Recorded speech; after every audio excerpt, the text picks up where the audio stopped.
बिस्मिल्लाहिर्रहमानिर्रहीम अस्सलाम वालेकुम। Welcome back. OPD guide by medical course में आज का हमारा लेक्चर होगा the headache which is the most common disease world wide. ठीक है ना। तो ओपीडी में आपके पास काफ़ी सारे पेशेंट्स हेडेक के साथ कंप्लेंट लेके आते हैं, लेकिन आजकल जो हमारे पेशेंट्स हैं काफ़ी अब तो डिजीज़ आ गई हैं हेडेक के हवाले से ना, जो कॉजेटिंग एजेंट होते हैं जो कॉज़ कर रहे हैं हमारे हेडेक को। ठीक है। तो हेडेक की कॉजेज़ हमारे पास बहुत सारी हैं। We have very much differential of headache. ठीक है ना। जो ओपीडी बेस पे हमारे पास जो पेशेंट प्रेज़ेंट करते हैं हेडेक को लाके, ठीक है ना। तो हमारी कोशिश आज के लेक्चर में ये होगी कि उन हेडेक के डिफरेंशियल्स को हम रूल आउट कर लें, ताकि एज़ ए जनरल फिजिशियन आपको पता हो कि आप कोई भी अगर हेडेक है, ठीक है ना, अगर आपको एज़ ए जीपी आप उसको ट्रीट कर सकते हैं, then okay.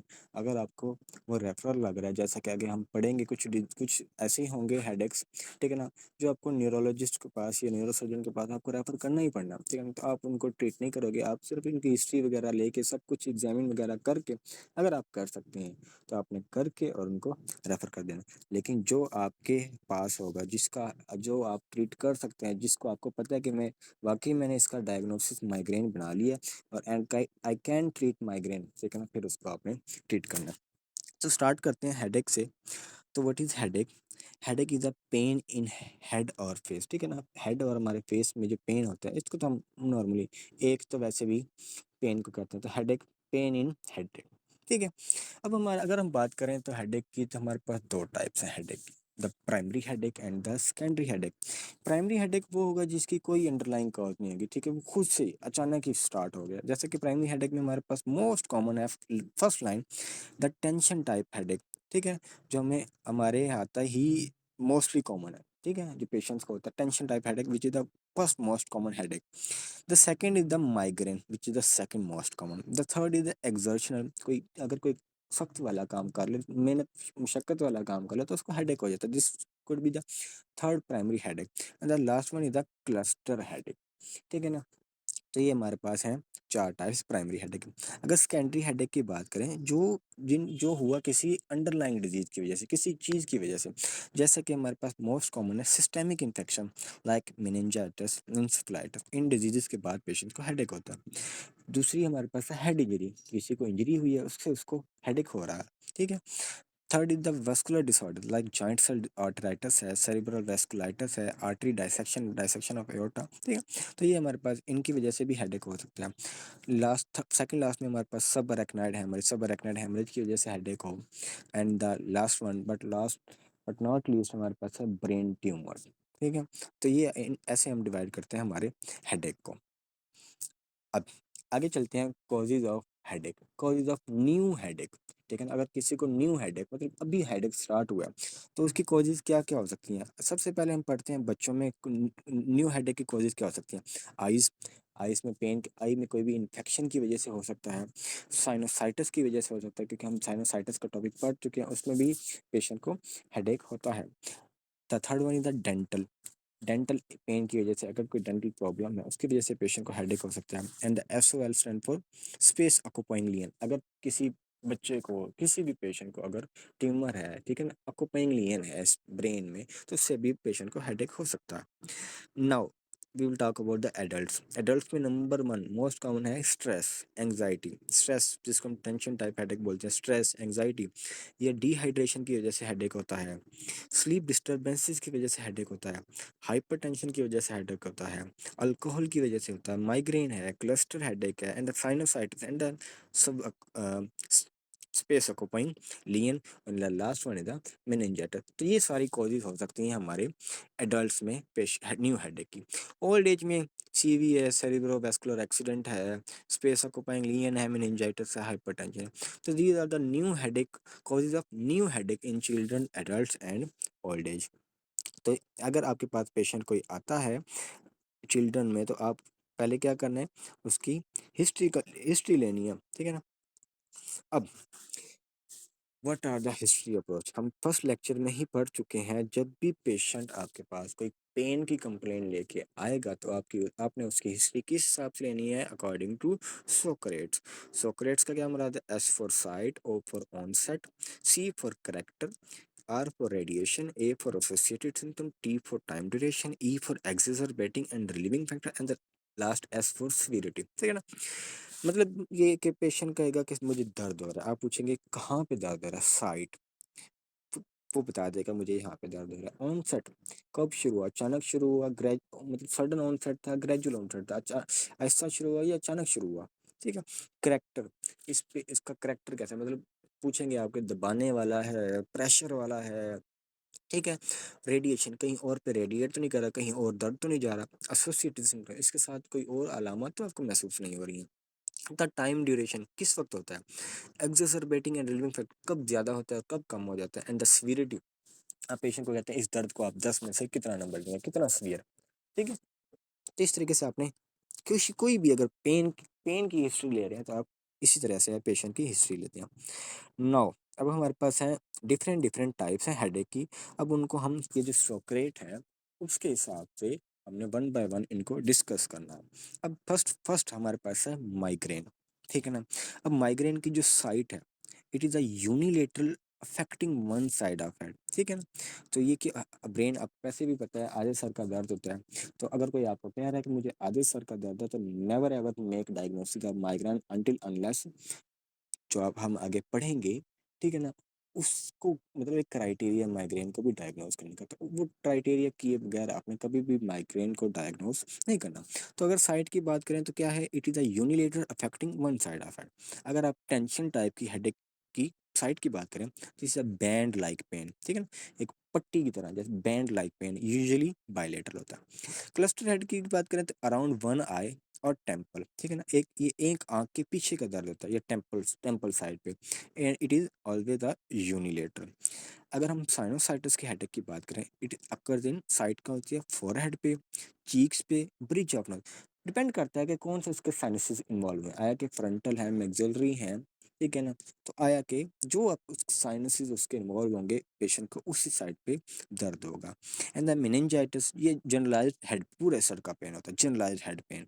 And the last one is the space occupying lesion. It depends, हो सकता है कि वो अगर अगर आपका जो लीन है या ट्यूमर है, अगर वो एक साइड को प्रेस कर रही है, एक साइड पे प्रेशर कर रही है, तो वो लोकलाइज पेन होगा या जनरलाइज भी पेन हो सकता है। तो इस तरीके से अपने पेशेंट की साइड की हिस्ट्री लेनी है। अगर वो आप सबसे पहले हेडेक की कंप्लेन है, जी जनाब कहाँ पे दर्द हो रहा है। ठीक है। ओके अगर डॉक्टर साहब मुझे ना यूनिलेटर मतलब एक साइड पे पेन हो रहा है, एक साइड पे affecting one side of it. अब आपने जब देख लिया कि इट इज यूनिलेटर, अब आपने डिफरेंशियल जेन में लाना है कि which type of headaches are unilateral. हमारा हमने अभी तक कौन से दो हेडेक्स पढ़े हैं, which is unilateral and the migraine and the cluster headache. ठीक है।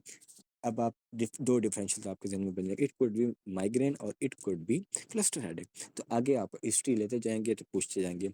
Now will talk about the onset. अब माइग्रेन का जो हेडेक है उसका ऑनसेट कैसा होता है। इट इज़ अ ग्रेजुअली ये डेवलप होता है, develops over minutes to hour. ये मिनट से घंटे लेता है डेवलप होने में। ठीक है।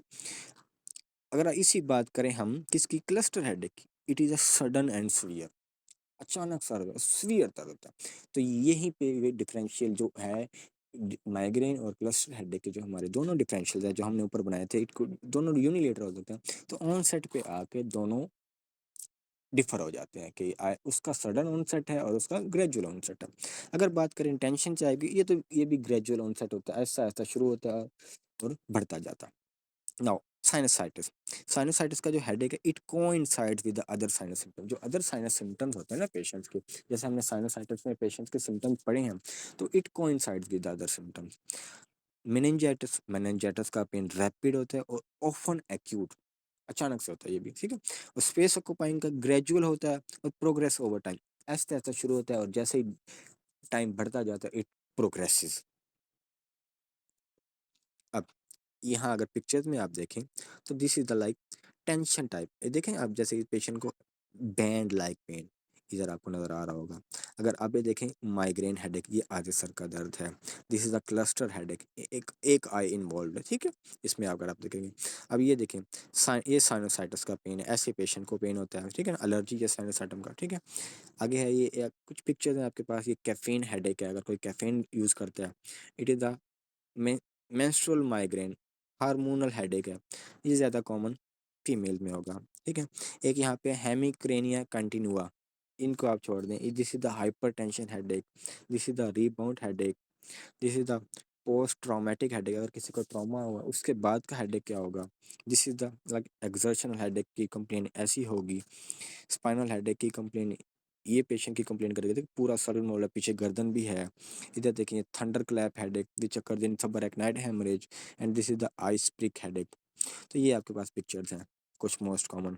अगर ऐसे ही आगे देखें, this is the tension type headache, band like है, माइग्रेन है, ये पोस्ट ट्रॉमेटिक है, ये देखिए मेडिकेशन ओवर यूज है, this is a cluster headache and this is the sinus headache. तो ऐसे आपको पेशेंट की कंप्लेन होती है और पेशेंट आप देख लेते हैं कि इसका आया कि हेडेक कैसे होता है। अब हमने देख ली साइट देख ली और ऑनसेट देख लिया कि पेशेंट का हेडेक कैसा होता है। Now will talk about the character. Migraine का जो पेन का करेक्टर होता है, इट इज पल्सेटिंग और थ्रोबिंग पेन। पल्स जैसे ना कहते हैं ऐसे पल्स फील हो रही है, जैसे मेरे फड़फड़ा आ रहा है, ठीक है। Throbbing pain, pulsating throbbing pain. Tension type में क्या होता है, it constant, it remains constant, dull pressure और टाइटनेस। जैसे आप हर किसी को टेंशन टाइप हेडेक, हर कोई ना कोई, ये तो मोस्ट कॉमन है, हर किसी का होता रहता है, तो आप हर कोई फील करते होंगे इसको। This is the tightness. Cluster headache में क्या होता है, इट इज इंटेंस शार्प और बर्निंग, शार्प सा पेन होता है, इंटेंस पेन होता है। साइनसाइटिस में क्या होता है, प्रेशर और एक्किंग पेन इन साइनस एरिया, ठीक है। जो साइनस एरिया होगा उसमें प्रेशर होगा, जैसे कि हमने साइनसाइटिस में पढ़े प्रेशर पेन इन फेस, ठीक है। मेनिंजाइटिस में क्या होता है, वो स्फीयर हेडेक होता है। स्पेस ऑक्यूपाइंग में डल सा पेन होता है लेकिन कांस्टेंट रहता है, मे बी थ्रोबिंग भी हो सकता है। These are the characters of different pain. हाँ, now will talk about the radiation. सारे हेडेक्स जो हैं वो रेडिएट कहाँ पे करते हैं। अगर माइग्रेन की बात करें, it may radiate to forehead, temple और आई, ठीक है ना। फोरहेड पे, टेम्पल और आई की तरफ, वो जो यूनिलेटरल साइड होगा उसी पे वो रेडिएट कर सकता है। टेंशन में it can spread all over head, ठीक है ना, जैसे कि हमने पूरा देखा टेंशन टाइप की पिक्चर्स में देखा, it spread to all over the head. Now cluster headache, cluster head radiates around eye, वही एक आई के इर्द गिर्द रेडिएट करता है। Now meningitis, it doesn't typically radiate, typically it doesn't radiate. Space occupying lesion, it varies with tumour location, जहाँ पे tumour की लोकेशन होगी तो ये वेरी करता है, ठीक है। नाउ एसोसिएटेड सिम्टम, माइग्रेन के साथ एसोसिएटेड सिम्टम्स क्या होंगे, पेशेंट को नोजिया होगा, फोटोफोबिया होगा, ओरा, ठीक है ना। फोटोफोबिया, देखने में कोई मसला वगैरह। टेंशन टाइम में क्या होगा, माइल्ड फोटोफोबिया या माइल्ड सा फोनोफोबिया हो सकता है पेशेंट को। क्लस्टर हेडेक में टीयरिंग, टीयरिंग होगी पेशेंट को, नेजल कंजेशन होगी, आईलिड ड्रूपिंग हो सकती है। साइनोसाइटिस में भाई नेजल डिस्चार्ज, कंजेशन, फीवर, जो साइनोसाइटिस के सिम्टम्स होते हैं। मेनिंजाइटिस में नेक स्टिफनेस होगी, फीवर होगी, अल्टर स्टेट ऑफ कॉन्शियसनेस होगी पेशेंट को। स्पेस ऑक्यूपाइंग लीवन में फोकल न्यूरोलॉजिकल डेफिसिट हो सकता है, क्योंकि जहाँ पे अगर ट्यूमर होगा, जिस एरिया को वो प्रेशर करेगा, वहाँ पे अगर कोई, वहाँ पे फोकल न्यूरोलॉजिकल डेफिसिट हो सकता है, पेशेंट को पैरालिसिस हो सकती है, सेंसरी लॉस हो सकता है, ठीक।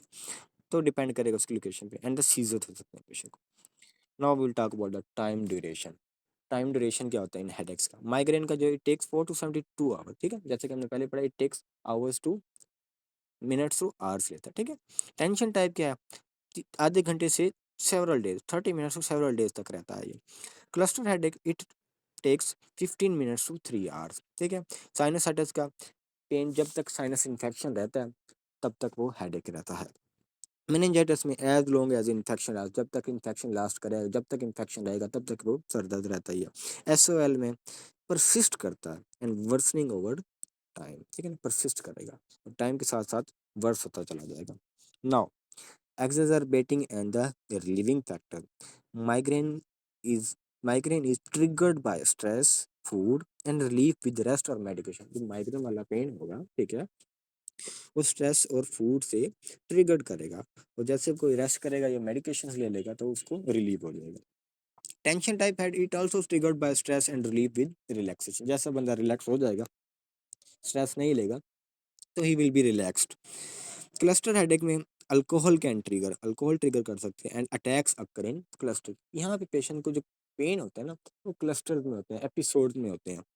साइनोसाइटिस में it worsen by bending forward and relieved by decongestant, ठीक है ना, जैसे वो बेंड फॉरवर्ड करेगा तो वो वर्सन होएगा, और जैसे वो डीकंजेस्टेंट्स लेगा तो वो ठीक हो जाएगा। मेनिंजाइटिस वाला है, it little relieve with standard analgesic, ठीक है, उसको जैसे स्टैंडर्ड एनाल्जेसिक्स लेता है तो उसको लिटिल सा रिलीफ मिल जाता है। And the last SOL, it worse in morning, not relieve by over the counter drug, ठीक है, जैसे हम ड्रग्स लेते हैं तो ये उससे ठीक नहीं होता। तो ये सारे थे हमने सोक्रेट, तो आपने इसको वन बाय वन बार बार मेमोराइज करना ताकि आपकी प्रैक्टिस हो, ठीक है ना। इस तरीके से आपने हेडेक की जो हिस्ट्री लेनी होती है सोक्रेट्स के हवाले से। नाउ अब पेशेंट आपके पास आ गया है, आपने उसकी हिस्ट्री ले ली है, फर्ज कर लें आपका डायग्नोसिस अब बन गया है, माइग्रेन बन गया है, माइग्रेन बन गया है, माइग्रेन बन गया तो आप उसके एग्जामिनेशन कैसे फॉर्म करेंगे, ठीक है ना। आपने एग्जामिनेशन पहले तो वही जो हम वाइटल्स वगैरह लेते हैं, ठीक है, वाइटल्स लेंगे, वाइटल के बाद आप ईएनटी एग्जामिनेशन में आ जाएंगे, उसकी टॉसिस चेक करेंगे, ठीक है ना, पीपल चेक करेंगे। अब टॉसिस जो होती है ना, वो आईलिड ड्रॉपिंग होती है, किस में, क्लस्टर हेडेक में, ठीक है।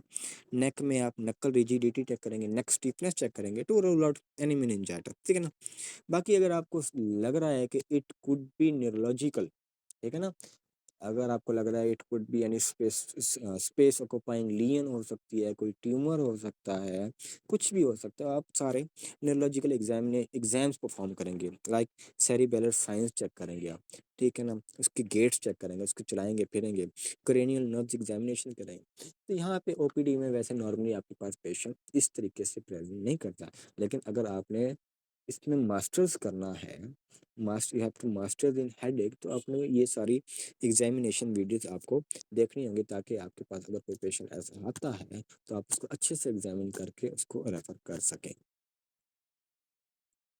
नाउ अच्छा, एक और चीज़ है, पेपिलेडिमा, ठीक है ना, काफ़ी पेशेंट्स की, अगर आपके पास पेशेंट आया है, ठीक है ना, अगर आपको कोई भी चीज़ नहीं, मतलब अगर आपका माइग्रेन रूल आउट हो गया है, क्लस्टर हेडेक रूल आउट हो गया है, tension type headache rule out हो गया है, साइनोसाइटिस तो वैसे भी खत्म हो जाता है, उससे पता चल जाता है कि इसको साइनोसाइटिस है, तो उसको बंदा मेडिकेशन दे के उसको वो रिलीफ देते हैं। मतलब जो मोस्ट कॉमन है, जैसे माइग्रेन है, क्लस्टर हेडेक है, मेनिंजाइटिस है, दूसरे हेडेक है, अगर वो आपका डायग्नोसिस नहीं बन रहा तो आप क्या जाएंगे, you will do with eye examination. Eye examination में आप क्या करवाते हैं, फंडोस्कोपी करवाते हैं पेशेंट की। फंडोस्कोपी में देखने के लिए आप क्या इंटरेस्टेड होते हैं, टू चेक पेपिलेडिमा, पेपिलेडिमा तो नहीं हो। अब पेपिलेडिमा की कॉजेज क्या हो सकती हैं, ठीक है ना, रेज्ड आईसीपी, अगर रेज्ड इंट्राक्रैनियल प्रेशर रेज्ड है तो उस पेपिलेडिमा होगा पेशेंट। ब्रेन ट्यूमर, अगर आपने उसकी फंडस करवाई और उस पे पेपिलेडिमा आया तो आपके माइंड में ये डिफरेंशियल आने चाहिए, उसका ये आईसीपी रेज है, ये पेशेंट को ब्रेन ट्यूमर है, ये सेरिब्रल हेमरेज है, ये मेनिंजाइटिस है, ये इडियोपैथिक इंट्राक्रैनियल हाइपरटेंशन है, ठीक है। तो ये आप उनमें सोच सकते हैं इस बारे में। Now the thing is when to consider head CT for headache, ठीक है, आपने हेड सिटी कब करवाना है पेशेंट का, आपने कब पेशेंट को एडवाइस करना है कि भाई अब तुम्हें सिटी स्कैन अपने दिमाग का करवा लेना चाहिए, ठीक है ना। ये एक हमारे पास रेफरेंस है फ्रॉम द एसीईपी क्लिनिकल पॉलिसी 2008 का, ठीक है ना, इसमें वो रिकमेंडेशन देते हैं, level B recommendation. Level B recommendation में वो क्या कहते हैं कि कहते हैं headache with neurological abnormality, headache है और उसको साथ ही कोई न्यूरोलॉजिकल एबनॉर्मेलिटी है तो you should go for head CT. The second is the new sudden and severe onset headache, अगर किसी को new sudden severe onset headache हुआ है तो you should go for CT scan. And the third one is the HIV positive patient with new headache, HIV positive patient था और उसको new headache, अभी हेडेक स्टार्ट हुआ, तो उसके लिए भी आपको हेडेक की तरफ, CT स्कैन की तरफ जाना चाहिए। And the level C recommendation are the patient over 50 years old with new headache with normal examination, ठीक है, पेशेंट आपके पास आया 50 year प्लस का, वो हेडेक की कंप्लेंट थी, ठीक है, न्यू हेडेक की कंप्लेंट थी, ठीक है, आपने उसका एग्जामिनेशन किया, सब कुछ नॉर्मल, तो आप उसका क्या करवाएंगे, फिर you will go for city head.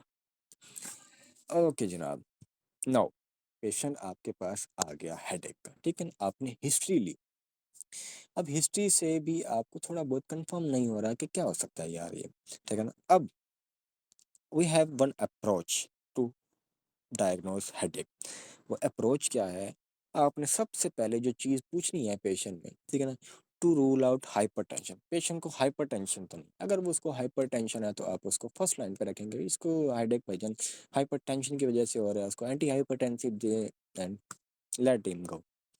Second is the refractive errors.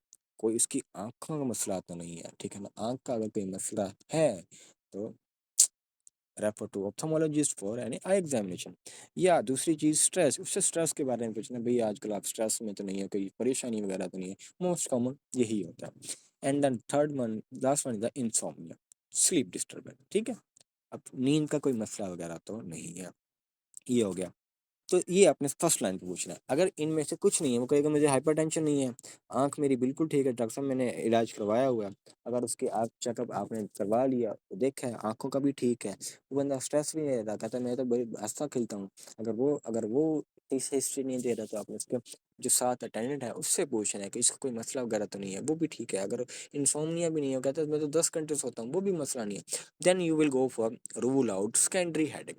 अब सेकेंडरी हेडेक कि आपने रूल आउट करना है। सेकेंडरी हेडेक की कॉजेज हम पहले पढ़ चुके हैं, कोई इन्फेक्शन है, कोई हेड इंजरी है, कोई ट्यूमर है, ठीक है ना। तो आपने उससे क्या पूछना है, कोई आपको कुछ दिनों पहले कुछ इन्फेक्शन वगैरह तो नहीं था, हुआ बुखार, नज़ला, जुकाम, ठीक है ना, या गर्दन में अकड़ाव, मेनिंजाइटिस, सिंसिफाइटिस को रूल आउट करना है, या आपके सर पे चोट तो नहीं लगी गई, ठीक है, कोई ट्रॉमेटिक हेडेक को देखने के लिए। अगर वो कहे ये भी नहीं है, then you will go for trigeminal autonomic cephalgia, TACS, ठीक है। it is an another long topic of headache, so we will try to cover in other class, ठीक है ना, लेकिन इसके बारे में भी थोड़ा बहुत आगे पढ़ लेते हैं। अगर ये भी नहीं है तो लास्ट वन जो हमें पे आके बचता है, the tension type headache versus migraine, ठीक है ना। आपने टेंशन टाइप को और माइग्रेन को वर्सेस करना है, निकालना है एक दूसरे से। तो अच्छा, अगर जहाँ पे आप ऊपर सारी हिस्ट्री ले चुके हैं ना, अगर सब में कोई कोई भी इसको हेडेक नहीं है ना, तो लास्ट में आपका तो यूनिलेटरल है तो उसको माइग्रेन बन जाएगा, अगर उसको कोई टेंशन टाइप हेडेक है तो वो बन जाएगा। अब हम बात करते हैं थोड़ी सी ट्राइजेमिनल ऑटोनोमिक सिफेल्जिया। ट्राइजेमिनल ऑटोनोमिक सिफेल्जियाज में हमारे पास 4 डिफरेंशियल आते हैं, जिनको हम बोलते हैं, number 1 is the cluster headache, number 2 is the paroxysmal hemicrania, and the number 3 is SUNCT SUNA, and the last one is the hemicrania continua, ठीक है ना। सुना, SUNA, इसका क्या मतलब है, it is the short lasting unilateral neuralgiform headache, ठीक है ना, attacks with cranial autonomic symptom. SUNCT क्या है, it a short lasting unilateral neuralgiform headache attacks with conjunctival injection and tearing, ठीक है ना। तो ये होता है, ये हमारे पास है कुछ TACS, ठीक है। तो इनको हम एक अलग क्लास रखेंगे इनके लिए, ताकि क्योंकि ये थोड़ी अलग चीज़ है, क्योंकि वैसे भी ये OPD केस वाला क्वेश्चन नहीं है, क्योंकि जैसे भी अगर आपको लग रहा है it could be trigeminal autonomic cephalalgia, refer the patient, उसी वक्त पेशेंट को आपने न्यूरोलॉजिस्ट के पास रेफर कर देना। Now when to diagnose migraine, आपने माइग्रेन को डायग्नोज कब करना है जनाब। अच्छा, if the repeated attacks of headache lasting 4 to 72 hours in a patient, ठीक है ना, पेशेंट को क्या है, हेडेक के रिपीटेड अटैक्स हो रहे हैं, and from the lasting 4 to 70, जो 4 to 72 आवर्स तक लास्ट कर रहे हैं, रह रहा है in a patient with normal physical examination, ठीक है। आपने पेशेंट की हिस्ट्री ली, कह डॉक्टर साहब मुझे पिछले 3 दिन से बुखार है, ठीक है ना, और मुसलसल बुखार है, यूनिलेटरल पेन है, और आपने एग्जामिनेशन किया, examination normal, then and no other able reasonable cause for headache, ठीक है ना, और आपको कोई और रीजनेबल हेडेक की कॉज नहीं मिल रही, तो आपने इसको माइग्रेन लेबल करना है। माइग्रेन लेबल कब करना है, when you have at least two of following feature. जब ये जो हमने नीचे वाले फीचर था, at least you should have two of following feature. क्या है following feature, patient should be unilateral pain, unilateral pain होना चाहिए, थ्रोबिंग पेन होना चाहिए, एंड एग्रेवेटेड बाय मूवमेंट होनी चाहिए, एंड मॉडरेट और सीवियर इंटेंसिटी होनी चाहिए, ठीक है। अगर वो पेशेंट कह रहा है कि मेरे पास आधे सर का दर्द है, ठीक है, और जैसे ही मैं हरकत वगैरह करता हूँ, काम वगैरह करता हूँ, बढ़ता है, ठीक है, तो 2 पॉइंट्स हो गए और उसको लेबल कर देना है। लेकिन इसके साथ साथ plus plus at least one of the following features भी हो, पेशेंट के पास ये फीचर भी हो, नोजिया, वोमिटिंग, फोटोफोबिया, फोनोफोबिया, ठीक है। ठीक है, तो पेशेंट के अगर ये इन पेशेंट अगर दो आप इसमें से निकाल लें और एक इसमें से निकाल लें और पेशेंट की यही कंप्लेन हो, then diagnose the migraine, migraine label कर दें उसको। नाउ माइग्रेन को लेबल कर दिया आप, काफ़ी पेशेंट्स आपके पास ओपीडी में आएंगे माइग्रेन कंप्लेन लेके, ठीक है ना। तो आपको माइग्रेन की मैनेजमेंट का अच्छे से पता होना चाहिए, ठीक है ना जनाब। पेशेंट आपके पास प्रेजेंट किया माइग्रेन की पेश कंप्लेन के साथ, कुछ तो वैसे आते हैं जो कहते हैं कि मुझे माइग्रेन है, मैं स्पेसफोन लगवाती हूँ, मैं ट्रेमोल ट्रामाडोल लगवाती हूँ, मुझे सुकून आ जाता है। तो अक्सर पेशेंट आपके पास इसी कंप्लेन के साथ आते हैं, उनका ऑलरेडी डायग्नोज होता है, ठीक है। तो अगर आपके पास कोई पेशेंट आया ये कंप्लेंट लेके और अभी आपने इसको डायग्नोज कर दिया है, ठीक है, मतलब वो उसका एक्यूट अटैक है, तो एक्यूट अटैक को आप ट्रीट कैसे करेंगे? अगर तो है माइल्ड टू मॉडरेट अटैक, ठीक है ना, माइल्ड टू मॉडरेट अटैक है तो आप क्या देंगे? पैरासीटामोल दे देंगे या पेनाडोल एनसेड्स वगैरह दे देंगे और उसको रिलीफ मिल जाएगा, ठीक है ना। अच्छा, now if the pain is moderate to severe attack with no nausea vomiting, patient को अटैक सीवियर है, वो कह रहा है डॉक्टर साहब बस मेरा सर फटे जा रहा है, ठीक है ना, और उसको नोजिया वोमिटिंग नहीं है, then how will you treat? Will do oral tablet triptan 2.5 milligram plus tablet naproxen 500 milligram, ठीक है ना। तो ये हमारे पास है नेप्रोक्सन, न्यूप्रोक के नाम से भी आती है 500 mg, ठीक है। ये हमारे पास है naproxen 500 mg and you will give triptan which is 2.5 milligram, जिसको हम जोल्मी ट्रिप्टन इसका क्लास नेम है, ट्रिप्टन इसकी ब्रांड है, ठीक है ना। तो ये आप पेशेंट को ओरली एक्यूट अटैक में देते हैं अगर पेशेंट को नोजिया वोमिटिंग नहीं है। If if severe nausea vomiting, अगर पेशेंट का अटैक भी सीवियर है और नोजिया वोमिटिंग भी सीवियर है, then we will admit the patient, आप उसको थोड़ी देर के लिए एडमिट करेंगे and you will do subcut triptan 6 mg plus antiemetic, ठीक है ना। तो ये हमारे पास triptan subcut sumatriptan injection 6 mg by 0.5 ml में अवेलेबल होता है और इस पे लिखा हुआ है फॉर सब क्यूटेनियस इंजेक्शन ओनली, ठीक है ना। तो ये आपको आप स्टैट ऑर्डर में इसको देते हैं और साथ में एंटी इमेटिक्स आपके पास जो ग्रेविनेट है या ऑनसेट है ऑनडेंस्ट्रॉन है, ठीक है, तो ये वो आप साथ उसको देते हैं उसको उसकी रिलीफ के लिए। नाउ ये था एक्यूट अटैक का ट्रीटमेंट, अगर पेशेंट आपके पास आया है तो आपको एक्यूट अटैक आपको कैसे ट्रीट करेंगे। नाउ प्रोफाइलैक्सिस, अब जनाब पेशेंट आपके पास आ गया, आपने माइग्रेन डायग्नोस कर लिया, अब आप उसको देने लगे हैं ट्रीटमेंट प्रोफाइलैक्सिस के लिए ताकि जनाब उसको दोबारा ये अटैक ना हो। अब इंडिकेशन ऑफ प्रोफाइलैक्स, अब आप प्रोफाइलैक्टिक ट्रीटमेंट जो दे रहे हैं उसके इंडिकेशंस क्या हैं? अगर अगर वो इंडिकेशंस पे उतरता है तो फिर आप उसको दें, नहीं तो ना दें। इंडिकेशंस क्या है? अगर उसको क्रॉनिक माइग्रेन है, अगर वो कहे जनाब मुझे क्रॉनिक माइग्रेन है और आप उसमें उसकी प्रिस्क्रिप्शन देखी और वो प्रिस्क्रिप्शन आपकी मेडिसिन पे पूरी नहीं उतर रही जो हम आगे पढ़ने लगे हैं, तो और वो ठीक भी नहीं हो रहा, तो आप अपनी मेडिसिन जो अब आगे पढ़ने लगे हैं उसको वो प्रिस्क्राइब कर देनी है।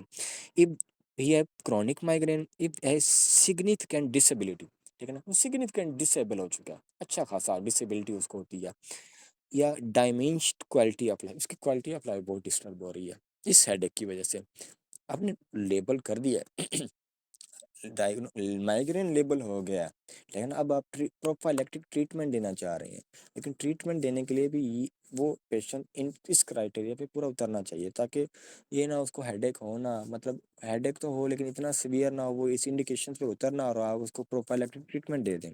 The last one is the risk of medication over use headache, ठीक है ना, अगर उसको रिस्क हो मेडिकेशन ओवर यूज हेडेक का, ठीक है ना, फिर आपने ये चार इंडिकेशन है to give prophylactic treatment of migraine. Now what is prophylactic treatment? जनाब प्रोफाइलेक्टिक ट्रीटमेंट सबसे पहले आपने उसको देना है बीटा ब्लॉकर। बीटा ब्लॉकर में हमारे पास है propranolol 40 to 180 mg in 3 dividing जोल, ठीक है ना। तो आपने इसको 40 to 180 mg मतलब अगर आप उसको 120 मिलीग्राम डोज दे रहे हैं, ठीक है ना, तो आप उसको 40 3 डोजेज में आप उसको देंगे।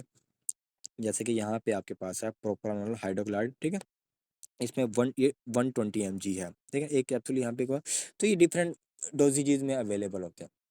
तो आप उसको क्या कहेंगे कि ये जो ये तो 120 mg वाला कैप्सूल है, आपने उसको क्या कहना है कि ये एक कैप्सूल आपने 3 हिस्सों में डिवाइड करके करना है। या आपने प्रोप्रानोलोल दे देना है या metoprolol 50 to 200 mg in 3 dividing doses. ये देख लें, ये मेटाप्रोलोल मी प्रेसर SR 200 के नाम से ये आपके पास अवेलेबल होती है, तो ये भी आप उसको दे सकते हैं। तो आपने पहले क्या दे देना उसको प्रोफाइलैक्टिक ट्रीटमेंट में बीटा ब्लॉकर। बीटा ब्लॉकर के बाद आपने देने ऐड करना है calcium channel blocker. Calcium channel blocker में हमारे पास है flunarizine. Flunarizine 5 to 10 mg OD में देनी है, वो आपने TDS में देनी है beta blocker, and calcium channel blocker OD में देना है। ये फ्लूनेरिजीन हमारे पास है माइग्रेन के नाम से 5 mg में अवेलेबल होती है, ठीक है। Next TCA, tricyclic anti depressant, जिसमें हमारे पास मोस्ट कॉमन जिसको हम देते हैं एमीट्रिप्टाइलिन।